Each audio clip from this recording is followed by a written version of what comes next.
Welcome to As the Dinosaurs Turn, where we chronicle the adventures of the Dinosaur family, a seemingly ordinary family from Iowa who decided, hey, you only live once, so let's move to Portugal. And now your hosts, Jason and Tracy Dinosaur. Hi, welcome to another episode of As the Dinosaurs Turn. We wanted to talk more about our burnout. So on the last episode, we touched on it, but we had to really set the stage and tell the story again, from 2019 to now. Burnout, though, was a big part of our lives and how disillusioned we were with our careers and just, the rat race too, and having so much stuff. And I think we're still battling with that. But the burnout with our careers, I think, is in a very different place now than it was when we moved here. Yeah, I was completely disillusioned. And that disillusionment of, going, you're like, I've given everything to this mission, to this institution, I really want to make all of this work. I want it to be great. So many of us do that, particularly in academia, because you believe in the mission and you love the students and you do love the institution and you want to see what's best for it. But at the same time, I realized in the 2018-2019 academic year that the institution didn't really care about me or what I did or really any of us as an individual, is what I was left with feeling. And I don't think that was a lot of other people's cases.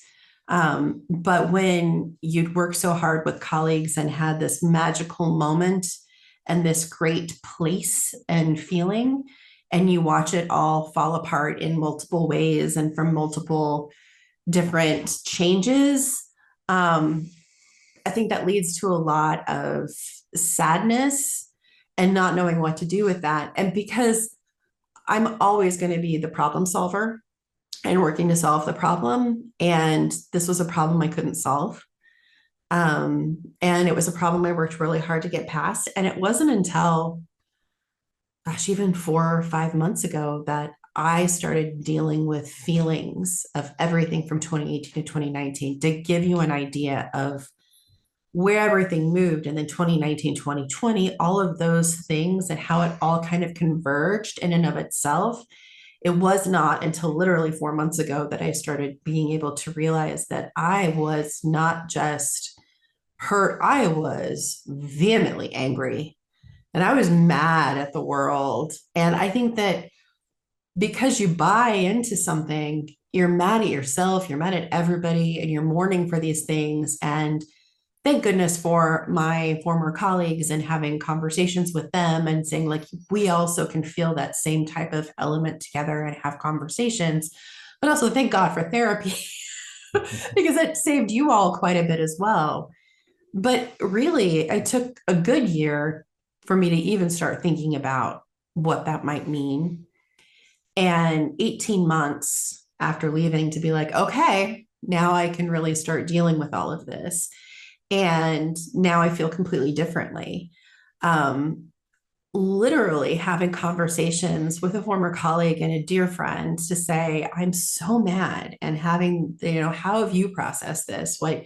What have you thought? And then saying, I don't even know what to do with my life now because I love teaching, but is it worth it? And so having, even putting myself out there to see if I could teach was my big first step. And literally sitting in the atelier and I'm working, and a friend walks in and says, hey, I'm off to go to the Institute and all these things. And I'm like, I really miss teaching.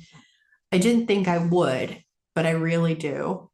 And I didn't think I would was because I was so burned out. I didn't think I could ever do it again because it requires so much of yourself. You give so much of yourself to your students and to the creativity and all of those things. And I was like, I wonder what it would take for me to even be able to do that here. And she's like, oh, please let me get you a meeting. And within 2 minutes of that meeting, all of a sudden I was hired and I was teaching 5 days a week, and I'm teaching 10 and a half hours a week. And you get paid for your teaching hours, just like you would in any other country or any of those things. And it's not a lot of money, but it is enough money that I'm like, I feel like I'm contributing to something. I'm going to buy myself a dishwasher. Like, it's like things like that. It contributes to helping me do other things too. And it's enough that it feeds my soul, but it's not so overwhelming that I can't do other things too. Mhm. And I think that that's a great thing. So will I do it full time ever again? Not if you ask me today. Who knows in another 5 years where I'll be. But, right now, yeah, it gives me opportunity to do other things. Mhm. And I found a passion for my art. And I'm now at a point where I'm getting ready for spring markets. And my plan is to start selling art. And I'm excited for that. And I didn't know this thing that I always wanted to explore in ceramics and pottery. And I never gave myself permission to do.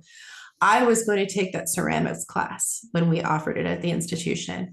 And I was ready to do it. And then, with kids and all of the responsibilities, for one reason or another, I didn't do it, or I could always talk myself out of it, or, I'm going to do this at the art center. I talked about it for years. And then actually taking the leap here and then doing that whole July intensive wheel, learning how to throw on a wheel class and all of that it's been soul cleansing in a lot of ways. And I can always tell when I've got something I have to deal with, because if you try and throw pottery on a wheel and you're not completely centered and focused, you can't throw. It won't center. No matter, so you can't be in denial. You have to deal with it. Mhm. And so that's been fantastic. And teaching has kind of given me part of my happiness and fulfillment and my smile back in real fun ways, and given me some more socialization, which has been fun.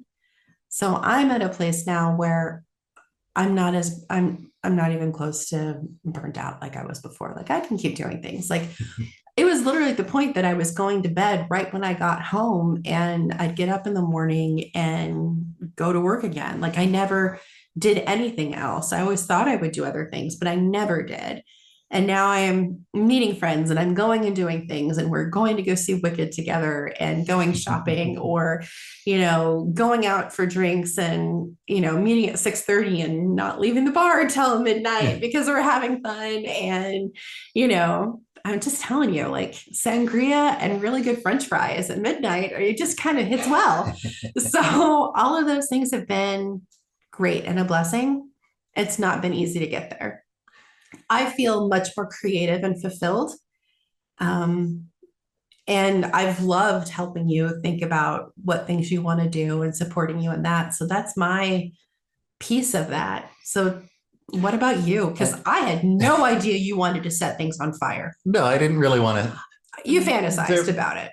Let's be honest. You were ready to just blow it up. That was a metaphor, just like the Juan Valdez with the cow. I'm just imagining. I wasn't going to set anyone or anything on fire. It was more a metaphor.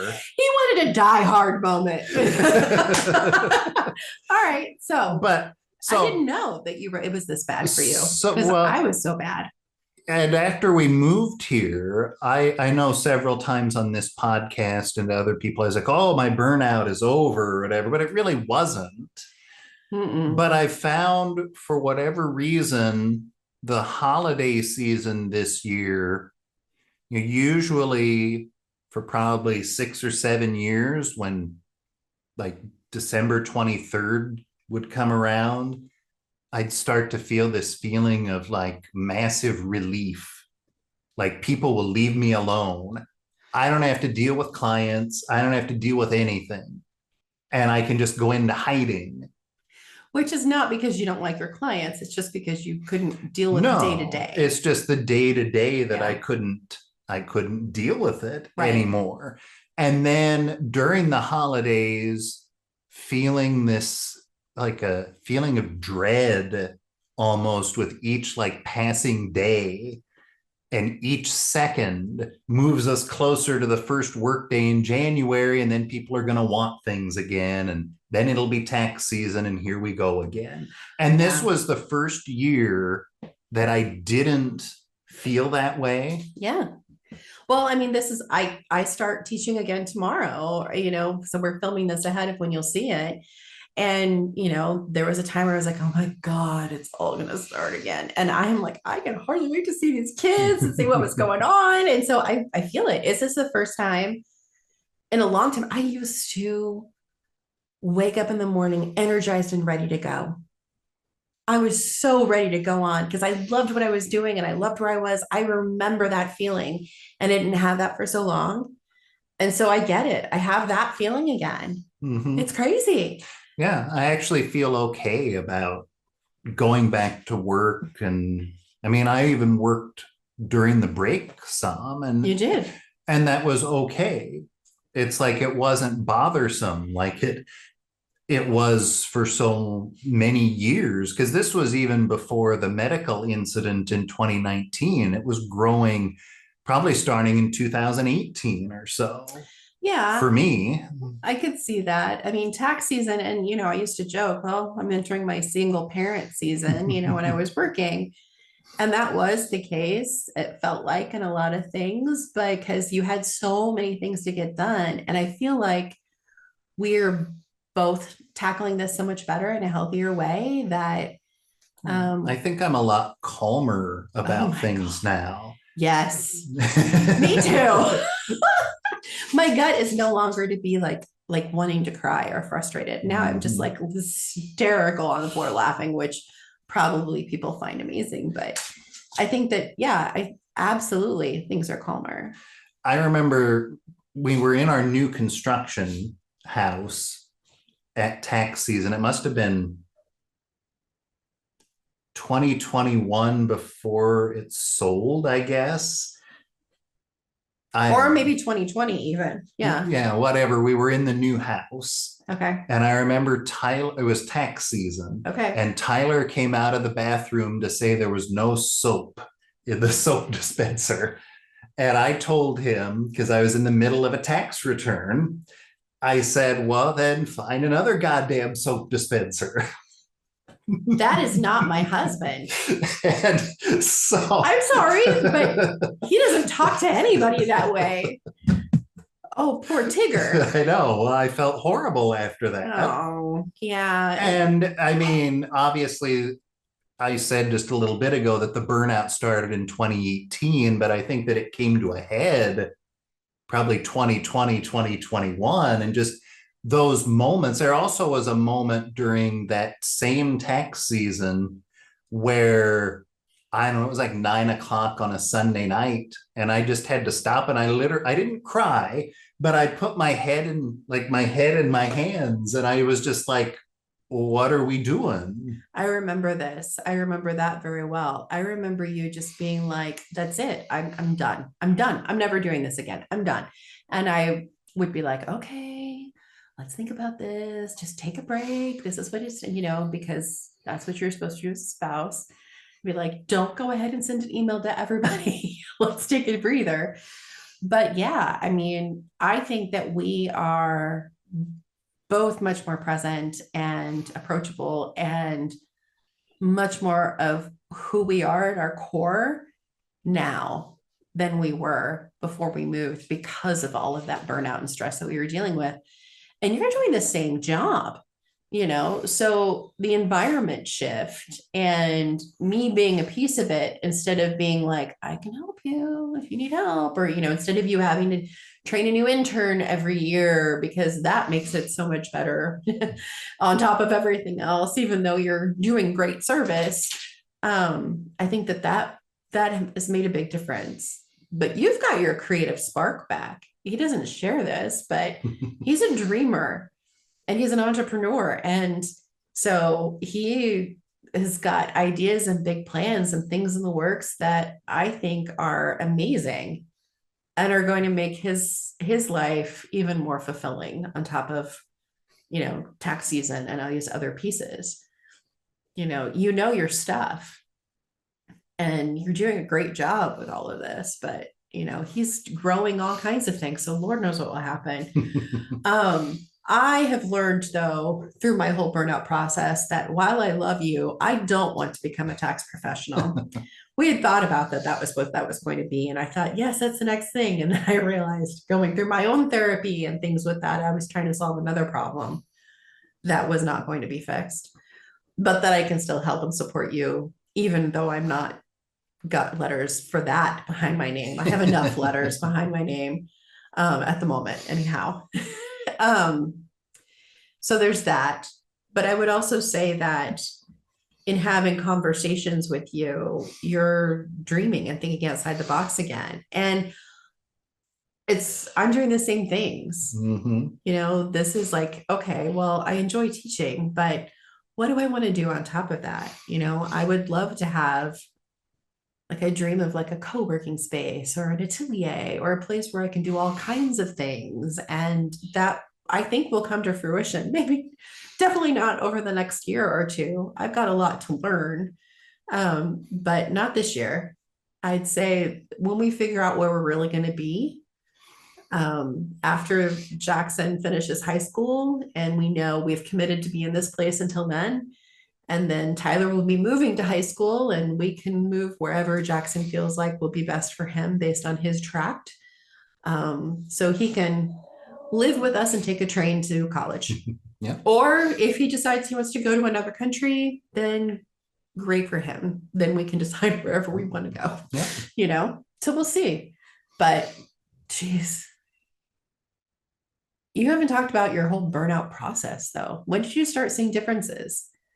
Because tax season here, when we first got here, we was in the middle of tax season, but because you could work outside and it was pretty and you had the view and you could go and visit your cow. It literally was a cow. That went really well. Mm-hmm. But then you started feeling it again. Yeah, because really what it had become by earlier in 2024, I would say, is just transplanting a job from the US to Portugal. True. And a lot of the stresses were still there, and the hours and such were still there, and not knowing why you were doing it. Yeah. Like, why are we doing this? Well, and we've been able to have more conversations of, you know, making sure that when you're doing something, you're paid what you're worth. Mm-hmm. And what that means, and people will pay it or they won't pay it. And if that means that, you know, that's how you show value to a professional who shows service. And that is a Portuguese philosophy. Yeah. That is not a capitalist philosophy. That is a Portuguese philosophy. Right. Like, my expertise is worth this amount of money, and in order to use me, you are going to have to pay this. So and people go, but they pay it. If you're going to get your Portuguese tax return prepared, it's 750 or more. I think ours was 1,000. Mm-hmm. And quite frankly, to have a meeting, to even talk about the possibility was 300 euro. Yeah. So that's completely different. And that was a 15 minute, at most 20-minute conversation. Mm-hmm. And so I think that also is a completely different mindset. And we see things on the expat forums where people will grumble about how, you know, they wanted to talk to a Portuguese accountant, but they want to charge for the meeting. And American accountants don't do that. And that's true, but we should. Well, we also shouldn't be charging $150 or $200 to slap together your tax return. It should be $400 or $500. Because the tax laws changed. If it was just 100 or 150, AI can do that now. It's when all of those things completely change, and it can't be done by TurboTax, and it can't be done by the free IRS online or the phone system that we used to use. This is how old I am. That doesn't exist anymore. Oh, thank God. Well, you never know. I don't think it does. Yeah, you never know. But I think that those free systems, if it can't be done with something like that, then you need to pay a professional, and a professional's expertise is really important.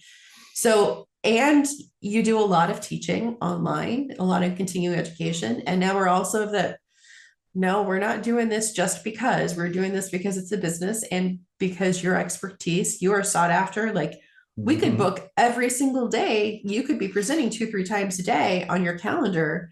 And if somebody starts canceling consistently, we've had the conversation now saying, no, we're not actually going to be working with you in the future.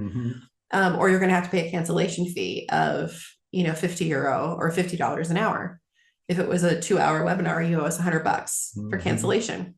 You're going to have to do an investment, because that's the reality of what you do and how things have shifted even in your own profession. So I think that it's not just the place, it's also you accepting that things have changed in your profession and things have changed with who you are, and willing to put more boundaries around things. I see that a lot of like, no, I need to get this under control. These are my boundaries. This is what I'm willing to do and what I'm not willing to do, which neither one of us are good at, because we're perfectionists, people pleasers, and wanted to do all of those things, right? Overachievers. Yeah. And overachievers, you have to achieve more than, right? Well, now we're at I'm worth more than. That's right. That's a good transition to be I'm worth more than, rather than I do more than anyone. And it's because I see my own self-worth for the first time. Yeah. It's a good thing. We've been talking for over an hour now on our recordings today, so we probably better wrap this one up. But it seems like we've got an unending well of topics that we can talk about whenever we get back to recording again. But I'm sure we'll revisit burnout, because it seems like there's a lot more we could both say on this and what our journey has been just here in Portugal and how it's evolved over time. So, oh gosh, and the growth in our children and now the we need to sheer talk about persistence and resilience they have shown. Wow. Yeah, school and how kids adjust and all that. Lots of stuff to talk about. So it's good. Very good. We will be here. So catch us again next time on another episode of As the Dynasons Turn. You've been listening to As the Dynasons Turn, a podcast presented by Dynason Media Ventures. Don't forget to like and subscribe, and catch us again next time for another episode.